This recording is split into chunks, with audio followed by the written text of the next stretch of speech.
വിളിച്ചാലും വന്നോളൂ, ടീച്ചേഴ്സ് ഉണ്ടാവുക ഞാൻ പറഞ്ഞിരുന്നത്. ഞങ്ങൾ ഔട്ട്ഡോർ ക്ലാസ്സിന് കൊണ്ടുപോയി. ഇതൊക്കെ ഭയങ്കര ഹെൽപ്ഫുൾ ആയിരുന്നു. കാരണം ഞാൻ അവിടെ പഠിച്ചു വളർന്ന ഒരു കുട്ടിക്ക് ഇവിടെ വരുമ്പോൾ ഇവിടുത്തെ കൾച്ചറായിട്ടും അധികം അറിയില്ലായിരുന്നു. അപ്പൊ ഇവിടെ വന്നതിന് ശേഷം ഇങ്ങനത്തെ കുറെ ക്ലാസ്സസ് കിട്ടിയതിന് ശേഷമൊക്കെയാണ് ഇവിടെ കുറെ ഒബ്സർവേഷൻസ് ഒക്കെ എനിക്ക് വന്നത്. എന്റെ പെർസ്പെക്റ്റീവ് ഒന്ന് നേരെയായിരുന്നു. Thank you so much.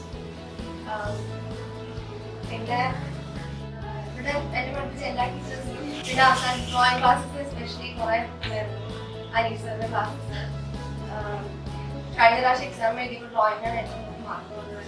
Qualify ആയിട്ടായിരുന്നു. പക്ഷെ ഇപ്രാവശ്യം വന്നപ്പോൾ എന്റെ പെർസ്പെക്റ്റീവ് ഡ്രോയിങ്സ് എല്ലാം ശരിയായി. പിന്നെ അവസാനമായപ്പോൾ ഞാൻ കുറെ വരച്ച് പഠിച്ചു, ടൈം ചെയ്ത് പഠിച്ചു. അമ്മേന്റെ പുറകെ ഉണ്ടായിരുന്നു കമന്റ്സ് തരാനും അതുപോലെ ടീച്ചേഴ്സിനോട് ഇവിടെ വന്ന് ചോദിക്കാനൊക്കെ പറഞ്ഞിരുന്നു. എന്നെ ഹെൽപ്പ് ചെയ്ത് തന്നെയാണ്. കുറെ ഇമ്പ്രൂവ് ആയി വന്നു. Thank you so much.